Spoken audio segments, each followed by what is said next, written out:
West Side, Upper West Side, Dumbo, Midtown East. I love seeing the neighborhoods that are joining us right now.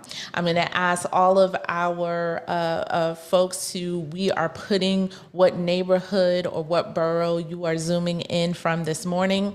Tell your friends if they're trying to watch also the presentation on the McGuire New York City housing plan. If they can't get in the Zoom room, no problem. We are streaming live on all of our campaign channels on Facebook, on Twitter, and on YouTube. So you can share that as well. We want to go ahead and get started because there is a lot to cover, and our next mayor, Ray McGuire, is eager to tell you about his detailed plan on how he will, as our next mayor, provide a home for all and push forth an ambitious agenda on affordable housing in this city. And right now, I want to introduce the Assembly member, Robert Rodriguez, who represents the 68th Assembly District in East Harlem. He recently endorsed Ray's campaign for mayor and joined Team Ray. Assembly member, I know you're getting no sleep in these last couple of days regarding the budget, but thank you so very much for joining us. Thank you, Joy. Now, we'll sleep after we pass the budget. We've got a lot of people we have to help in terms of rent relief and commercial small business relief for COVID. So we'll get to that, that business. But right now we're talking about the business of housing and the business of Ray and his housing plan. And I think that's what's so exciting. I represent East Harlem El Barrio, which is a blue collar working class community, a large immigrant community. I was born and raised here. And for the last 20 years, starting as community board chair to the point of an elected official, we've been on the ground, trying to deal with these housing issues. And what I think is especially important, I represent the most public housing of any representative district in the country. So what we have seen there has been decades of disinvestment and neglect. And that hasn't always been the case. And I think what we see, now are more difficult conditions around housing. But I want to tell a quick story, before we turn it over to Ray. I'm of Puerto Rican descent, going on to the third generation. My grandparents came here from Puerto Rico with not a whole lot. My grandfather was a barber, and my grandmother was a homemaker, and they had 7 kids in Carver houses. They began their life in New York, in Carver houses when tenements were knocked down, and then they were, offered housing, in public housing in the 50s, right? But NYCHA was a very different place. You could raise a family there. You could raise a large family there, and it was, considered idyllic, right? A great place to start a family. So let's fast forward a little bit. My father did well, left Carver houses, and was able to start his life with, my mom at a Michelama called 1199 houses, right? Taking a step up, and advancing the next generation. And they were able to take that 4 years later than I was born and, be able to save up enough to buy a house. And they did that. And that's, where my mom lived for the next 30 plus years, raising me, my brother, and my siblings. And they working class people. My dad was a city council member and then an employee for the state.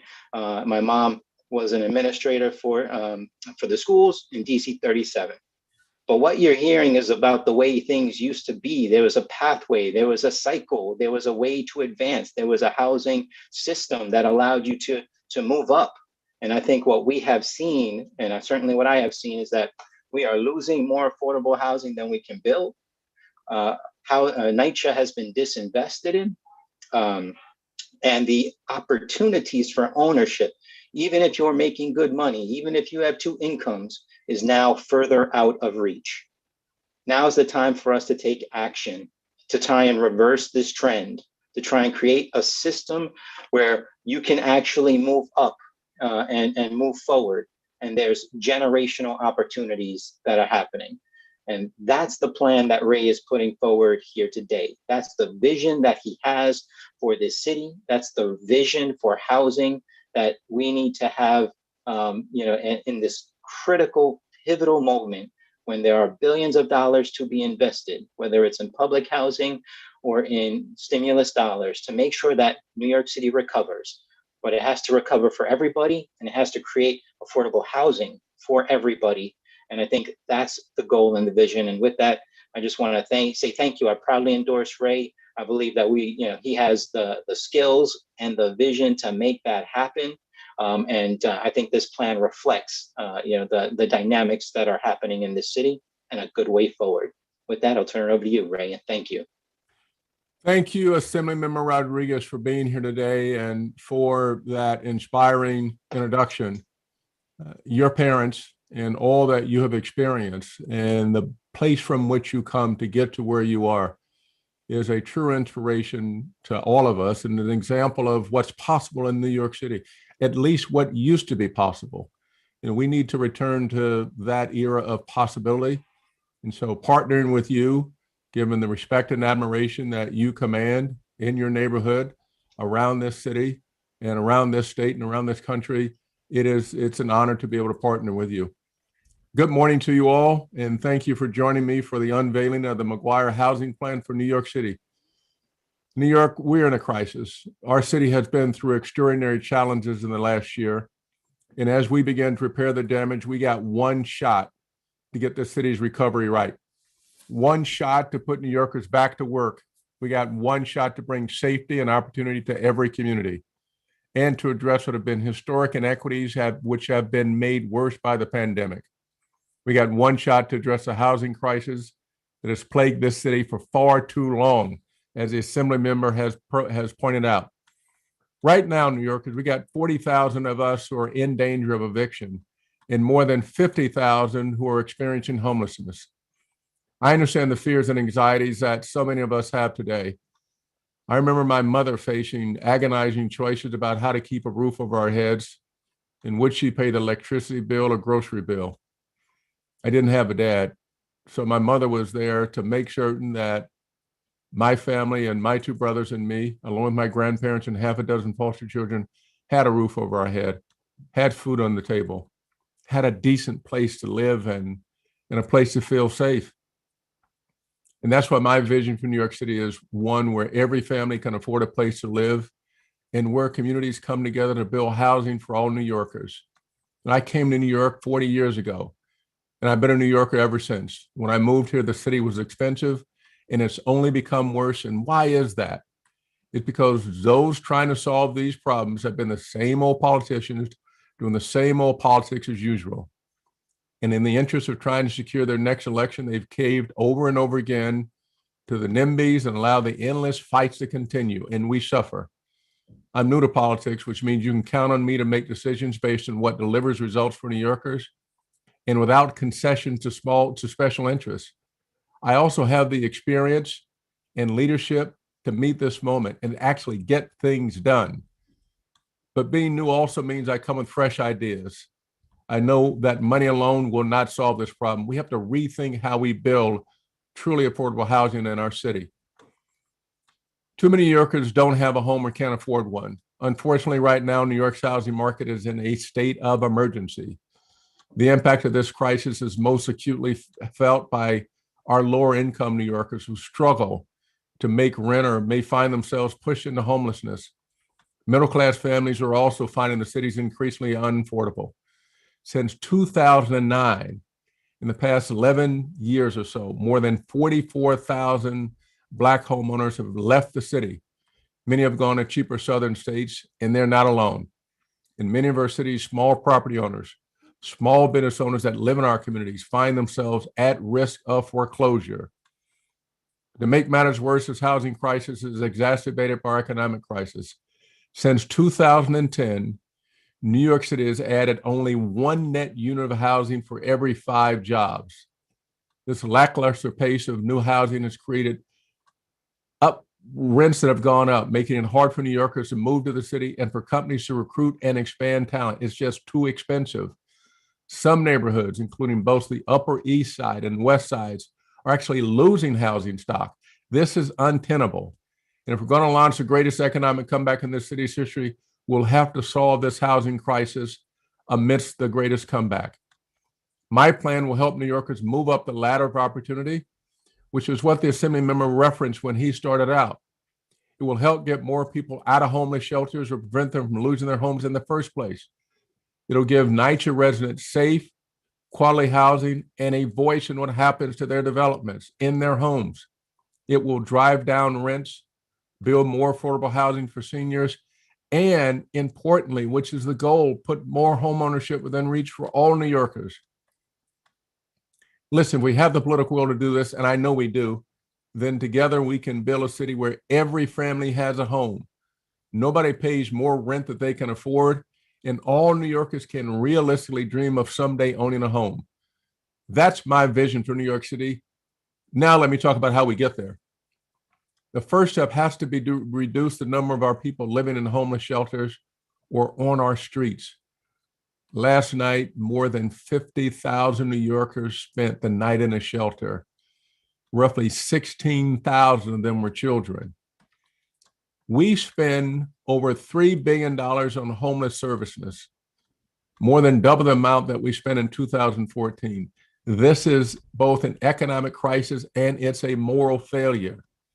We need to invest in the right kinds of services for New Yorkers who are experiencing homelessness so they can move on to permanent housing instead of permanently living in shelters.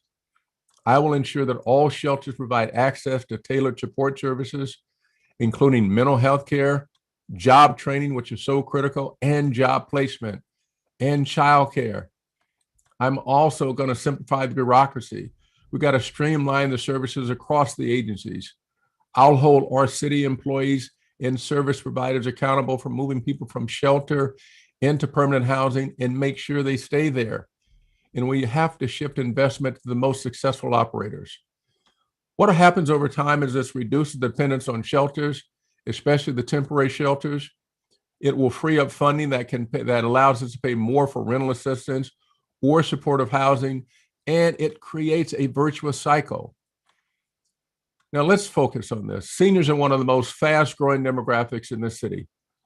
35% of single senior citizens spend more than half of what is very limited income on rent. For example, just this week, my team spoke to a woman, Mrs. Nash, who's in her 70s. Like many of us who are getting up there in age, she's got health problems. She's worried about where she'll be living because right now she's being forced out by her landlord. Seniors like her have no chance of getting the attention they deserve from city government. When I'm mayor, that has to change. That will change. According to the Department of Consumer Affairs, half of New Yorkers 55 and older have no money in traditional retirement income accounts. Listen, with the costs rising in the city each year, senior living on a fixed income are amongst the most vulnerable amongst us, the hardest hit, and the ones with the fewest alternatives. I've also heard from many seniors who'd be interested in moving to smaller, easier to maintain apartments if they could find affordable options in their current neighborhood. They don't want to move out of their neighborhoods. Enabling them to do so would also make larger units available to families that need additional space. Everybody benefits from this. That's why we're going to significantly increase the amount of senior affordable housing we build each year.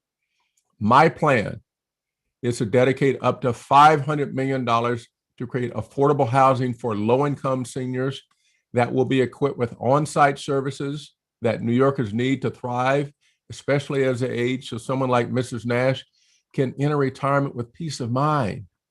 And I'm also committing to ending homelessness for New York seniors by the end of my first term. People who spent their lives giving to this city should not spend their golden years in a shelter. We got to do better, and we will do better. It's my commitment to you. There are also thousands of New Yorkers who are not homeless, but are living right there on the brink. Housing insecurity has increased drastically due to COVID. New York's rent-regulated tenants alone owe more than $1 billion in back rent.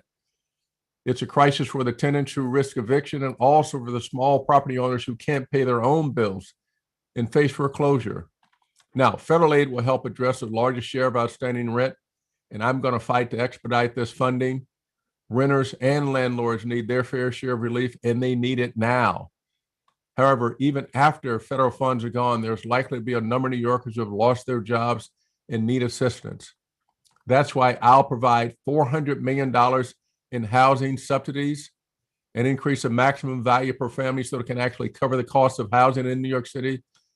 And I've heard from both tenants and building owners that it can take far too long for New Yorkers to access rental assistance and for landlords to get their payment. It's too long, too bureaucratic.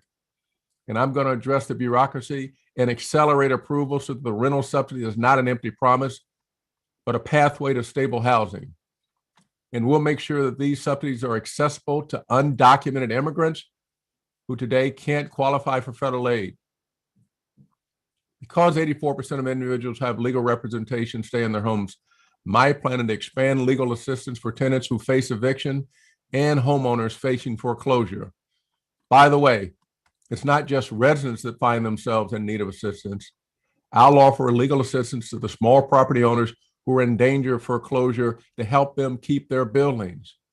And because federal rent relief may still leave some unpaid bills, I'll create a pilot program where the city will provide small property owners with low interest loans that they can repay over time as their finances stabilize. These emergency measures will allow us to stabilize our homelessness crisis, but we still have to repair the damage, which is deep. And that starts with rebuilding the city's public housing so it can once again serve as a first step towards a better life. Right now, there are over 500,000 work orders outstanding across NYCHA. That's more than 3 for each of the 160,000 families who live in public housing. In total, NYCHA needs more than $40 billion in repairs. But there may be light at the end of the tunnel. The federal government has finally begun to provide the support it will take to address these problems. In addition, I'm committed to investing up to $1.5 billion a year in city capital to leverage additional federal resources. The money will be focused on ensuring that NYCHA housing is free from lead, free from mold, free from rodents and pests. And it will accelerate the repairs to provide consistent heat, consistent water, working elevators, security cameras, and door locks. But equally as important, I will empower tenants at every development to create a plan for investment in their communities, providing them a budget to hire a planning advisor and other necessary supports. I've met with NYCHA tenant leaders throughout the city. I've gone to Marcy and Van Dyke houses in Brooklyn, along with the Throgs Neck and Melrose and Jackson houses in the Bronx. I've listened to the concern of residents. I know there's a wide range of opinions about how to best improve NYCHA. That's why, under my plan, tenants will be represented with a number of options for funding renovations and new programs. Informed by the current NYCHA blueprint, they will have a voice in determining what types of investments are prioritized. This type of planning approach has already proven effective on a limited scale.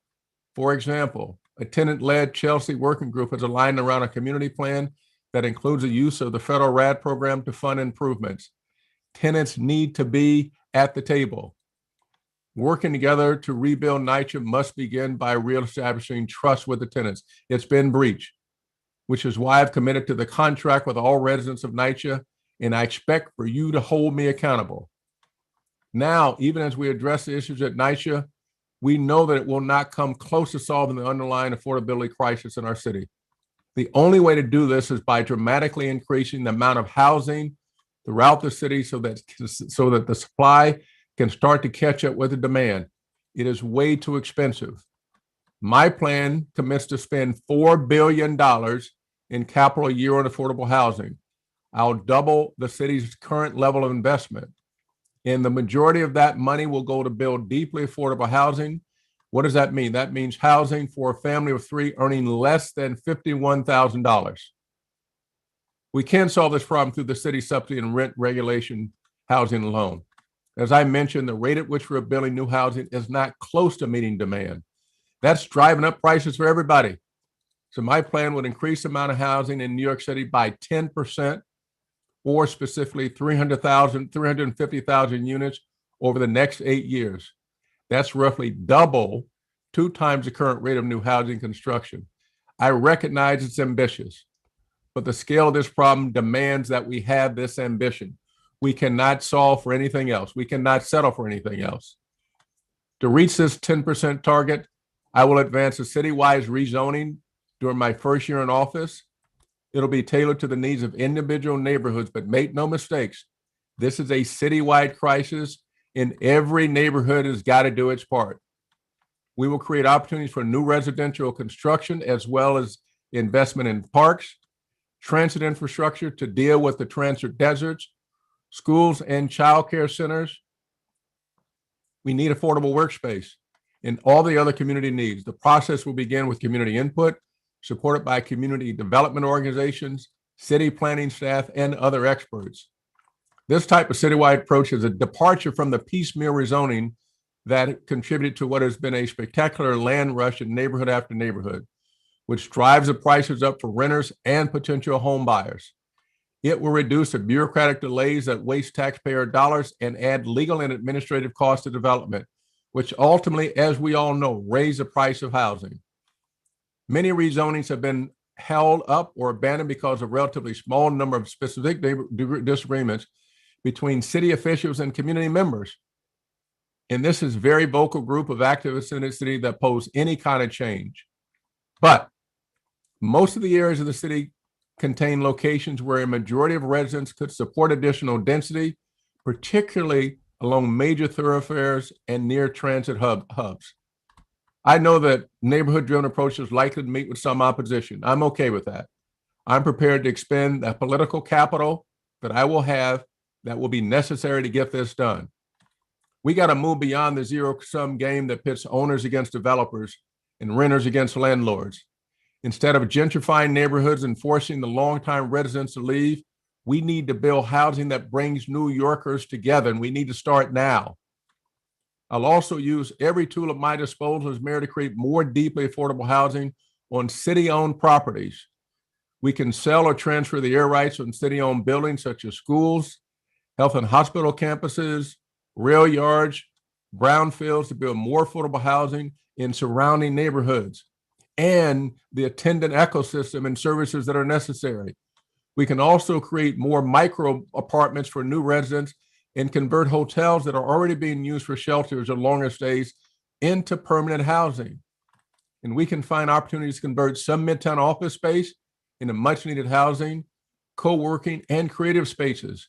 Much as Lower Manhattan's recovery after 9/11 resulted in live work community that better meets the need of the future. I'll also leverage my relationship with the city's largest employers to launch a new partnership for employer subsidized housing. These programs have been done in other cities, and there's no reason that we can't be done here. We need to get it done. And what else do we include here? Well, it's too expensive to build. My plan will reduce the cost of construction by up to 20%, ensuring that for every $1 billion in city subsidy, we get as many as 1,000 additional units of affordable housing. New York City has the highest construction costs in America, as much as 50% higher than other American cities. That makes it difficult for developers to build rental or resident housing at prices that are accessible to low or even middle income New Yorkers. I will streamline approvals. I got to reduce bureaucracy. I'll modernize building codes, and I'll make increased use of prefabricated and modular construction. All this is going to cut the costs. And to ensure that this goal is met, I will hold the heads of all relevant city agencies accountable for working together and hitting cost reduction targets. And here's how it's going to work. Now, perhaps even more important than where we build is what we build. And I want to talk about one example of what we can do when the city, the communities, and the private sector come together and invest in projects that meet local needs. One great project that we can all look to is the Bronx Commons in Melrose.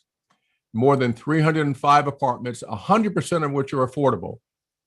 That includes affordable units starting at 30% of area median income and housing for formerly homeless New Yorkers, including the survivors of domestic violence. It's got a space for small business and early childhood education. It's going to be home to the Bronx Music Hall, a community dance, music, and culture venue. It was developed by a team that includes a not-for-profit community development organization, a private affordable housing developer, and bolstered by city, state, and federal financial support. Listen, not everything that gets built is going to look like this, but this is a clear example of what is possible and that to which we must aspire. We got to show New Yorkers that development will actually benefit their communities and give them a seat at the table. And then we need leadership that will overcome the political inertia and push back against the voices that would oppose any change. We can build a more vibrant city that meets the need of all New Yorkers if we have the will, if we can develop the relationships. And the Bronx Common is a shining example of what we can achieve. And finally, homeownership has long been an entry point to the middle class, but not all New Yorkers have access to that opportunity. In recent years, rising prices and stagnant incomes have forced more and more New Yorkers to look outside of the 5 boroughs to purchase a home. That has got to stop. My plan will provide existing homeowners with additional opportunities to earn rental income so they're more able to pay off their mortgage, and provide new buyers with the program so they can cover the down payment on their first-time home. Decades of inaction by our current political leadership have forced low-income and middle-income homeowners to pay a higher percentage of their home's value in taxes compared to New Yorkers in the more affluent neighborhoods. I've heard repeatedly from New Yorkers like Brian Block in Cambria Heights and Joyce Denny of United Neighbors that it's not just renters, but also homeowners who are being priced out. One of the biggest challenges is property taxes. Right now, a home worth $150,000 in Crown Heights currently has the same exact tax bill as a home in Carroll Gardens that sold for $9 million. Why? Because the outdated property tax system does not account for the gentrification we've seen in so many neighborhoods around this city. I am committed to finally overhauling the property tax system to make sure that every neighborhood pays only their fair share. It's going to save hardworking families thousands of dollars each year while asking those who are the wealthy property owners to pay a little bit more. My plan will also make it easier for homeowners to earn income from their property by converting existing spaces into new rental apartments. That means updating our zoning rules to allow for basement and garage apartments and other necessary dwelling units, and providing no interest loans to help property owners bring these units up to code. It's not only a source of income for middle class families, it will also add to the overall supply of affordable housing. Finally, through new programs aimed at supporting wealth creation among low-income communities of color, I'll help families purchase a home so they can continue to build wealth and permanently reach the middle class for all New Yorkers. All New Yorkers. I will pilot a new zoning bonus for affordable home ownership where builders can add additional height in exchange for making a percentage of additional units affordable to first-time home buyers at moderate incomes. I'm also going to expand the size and eligibility of the existing Home First program to make those making up to 120% of area median income. And I'll pilot a Help to Buy equity loan program where a qualified New Yorker who puts down a 5% deposit on a new home will receive a city loan for the remaining 20%. Finally, I will work closely with state and federal partners to expand the use of homeownership vouchers so the people who most need affordable housing can also pursue the dream of homeownership. All these measures will help New Yorkers move up the property ladder to homeownership, which is essentially that to which we should aspire. It'll also help rectify the legacy of redlining and beginning to address the racial wealth gap in a city where only 27% of Black New Yorkers own their homes compared to 43% of white New Yorkers. Listen, my plan is different from the others that you'll see in this race because it's not just about the amount we're investing in affordable housing, but about using that money smartly. With the changes that we're going to make, I believe we can not only double the amount of affordable housing created, but also ensure that it supports all New Yorkers, from those just emerging from homelessness to those fully in the middle class. But that's not all. My housing plan is also a jobs plan and a small business plan. It is a way for us to turn this housing crisis into an opportunity. It will solve a problem that has plagued generations of New Yorkers, and to finally release the tremendous economic potential in our city that has been shuttered for years, especially this past year. Local investment in new housing has been found to leverage an average of 4-to-1 matching other funding. So investing the $12 billion we've outlined for which we have the capacity to pay in city funds, we can build 50,000 new units of affordable housing and also mobilize as much as $48 billion from other public and private sources. And once we start breaking ground, we will create an estimated 180,000 jobs in the construction industry. And when those buildings are finished, they'll support an additional 7,000 permanent jobs from doormen to superintendents and all the attendant workers. That doesn't even take into account the economic impact of businesses throughout the 5 boroughs. As construction workers, engineers, and foremen flood to different parts of the city, they're going to shop at the small businesses during the day and return home with a paycheck that their family can spend locally. That translates into an additional $36 billion in new economic activity to bring our small businesses back to life and to hire as many 400,000 more workers. Listen, emerging from the COVID pandemic, this accelerated approach will be a critical driver of our economic comeback. I recognize it's an ambitious plan, but it's also the one that New York needs right now. To execute on this is we're going to require a mayor with a proven leadership and management experience to bring opposite sides together. One who can solve the city's hardest problems because they have the interests of all New Yorkers at heart and not just a special interest. It's going to require someone committed to ensuring that all New Yorkers have a good job and an affordable place to live. This is going to require a leader who can bring accountability to problems where too many other career politicians have passed the buck. And this is what I promise to do. So thank you for listening.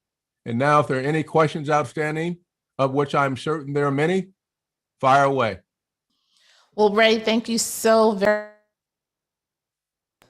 This plan is really great. And I just wanted, there's a lot of question about NYCHA. The NYCHA capital deficit is $40 billion and growing, and you're going to put in $1.5 billion. Where's the rest of the money going to come from? So to be clear, I want to be very clear about these numbers. The $1.5 billion city capital commitment is only one part of the financing plan that will bring NYCHA into a state of good repair and ensure quality, safe housing for NYCHA residents. This week, the president introduced his multi-trillion-dollar infrastructure plan, which will likely include money for public housing, which has historically been a responsibility of the federal government to fund. The NYCHA Blueprint and RAD programs provide for other financing models that we need to leverage, but ultimately we need to work with tenants on decisions around how those programs will be used and how we can best make repairs to the communities. All right. There was also some questions about the subsidies for tenants and landlords, that if small property owners, I guess, are already, as you mentioned, overburdened or facing foreclosure, that we're just giving them more debt. Let me be first about this, Joy. The first thing we need to do is get money in the hands of renters and landlords. That's what the federal assistance, the rental assistance does, and that's what my rental subsidy program would do. That money benefits both tenant and landlord. The renter gets caught up and gets to stay in their home, and the property owner has the money that they need to pay their bills. On top of that, I am prepared to make long-term, extremely low loans available to cover additional costs that landlords may have to prevent them from going into foreclosure. So this is a comprehensive approach. Okay. And for the folks, and folks, I see your questions. We're trying to get in as many as possible. For those who don't make it, no problem. If you're on Clubhouse, we're going to go on Clubhouse at 1:00 and go a little bit deeper into this plan. We'll also have additional forums like this for Ray and for our policy team to talk more directly. But we have about 100 questions to get through. So I'm trying to get through them as quickly as possible before we have to jump. But Ray, the plan overall, and I know you started with those who are most in crisis, those who are experiencing homelessness, those who are rent burden or lowest income New Yorkers. How are you going to address those folks who are in that middle? Either they make too much and don't qualify for programs, or they make too little to address that in your plan as well. Yeah, let me be very clear, Eldroy. I have not forgotten about the foundation of the middle. this is critical. Our plan helps middle income renters in a number of ways. First, we make it cheaper to build. This means that apartments can be rented for less money since developers would not need to charge as high rents to recoup their investment. Additionally, our plan increases the overall stock of housing by 10% citywide. This helps correct the fundamental supply and demand imbalances led to the affordability crisis. More supply means that the demand for housing can be more easily met, which reduces the upward pressure on prices. The result is that market rate housing becomes more affordable. Finally, for those just a bit higher on the property ladder, our Help to Buy program will help those who can afford a mortgage payment with the amount of money they pour into rent every month, but cannot buy their own home because they can't save for the down payment. So that program addresses that directly. By providing down payment assistance, we open up home ownership, which is the ultimate ambition that we should have, especially for the middle, to those New Yorkers, allowing the money to work for them by building equity. And since I have a track record of having done this, we understand how to get this done and how to build the equity that is so important, which is the aspiration. So it goes from the homeless to the homeowner, including and especially the middle. The middle can afford the rent and afford to buy. The supply here, the demand, as we've shown here, has so outstretched the supply that the price has gone up, and we need to build so that we can balance that equation out. Got it. So the other question here is, if you're going to build more, won't that just mean there'll be more gentrification, that people will get pushed out of the communities that they love? Well, the answer is no. We're not. That is not part of this at all. You know, what this includes is making certain that the people in the community have a say so here. This is what the city has been doing has not worked. It has done nothing to reduce gentrification. We don't have enough housing for lower middle income New Yorkers. So people at higher incomes keep moving to neighborhoods that are more affordable and driving up the cost. Unless we build more housing, that's going to keep happening, which is why we've committed to building as many units that we've committed to build. Okay. And why focus on seniors? You had a particularly focus on senior homelessness. Yeah, you know, I don't think there's enough conversation about our seniors, on whose shoulders we all stand, our parents and our grandparents. We have to make sure that we do everything that we can to prioritize our seniors. Seniors are one of the most rent burdened groups in the city. 35% of single seniors pay 50% or more of what is already limited income in rent. It also happens to be one of the fastest growing segments of the population. We've not been keeping up with that need. Unless we increase production, we're going to find ourselves in yet another crisis. We cannot allow our seniors who already have been impacted by COVID. We cannot allow what is taking place in the economy. We cannot allow what's taking place in housing to so affect our seniors who have limited to no alternatives. We must take care of our seniors. I think that's critically important. And as you mentioned, there are so many families who are experiencing homelessness as well, that it's not just, you know, the picture of an individual single person, but that there are families, children who are experiencing housing insecurity as well. There was a question also about apartments being warehoused. And people holding on to them, and that we actually have more housing stock that can be used. So the answer on warehousing is, to the extent that we see warehousing, we're going to have to open that up.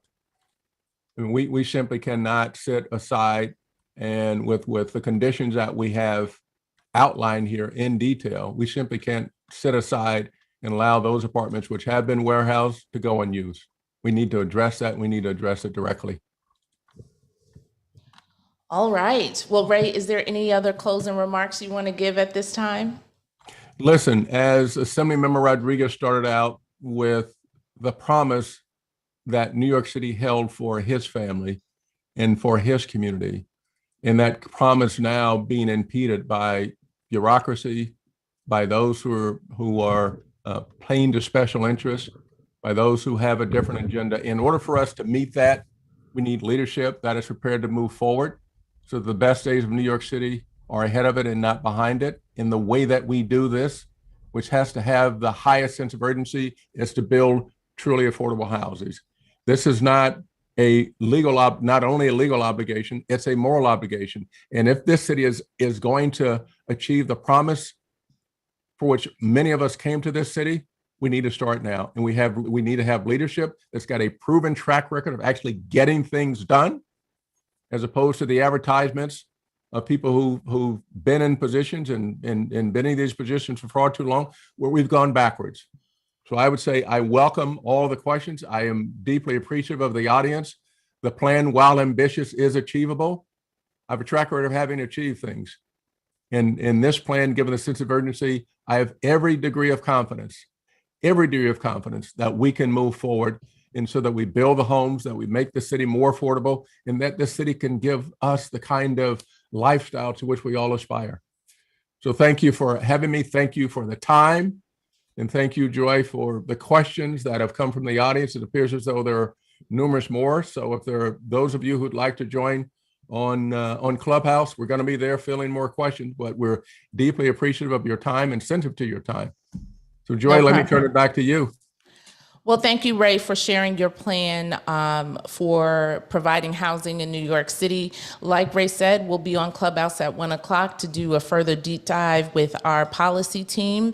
And for those who are not on Clubhouse, because we recognize it's Android and iPhone only, we'll be doing more Q&A conversations and talking to more folks about Ray's plan to provide a home for all. Thank you so much for joining us. Thank you all.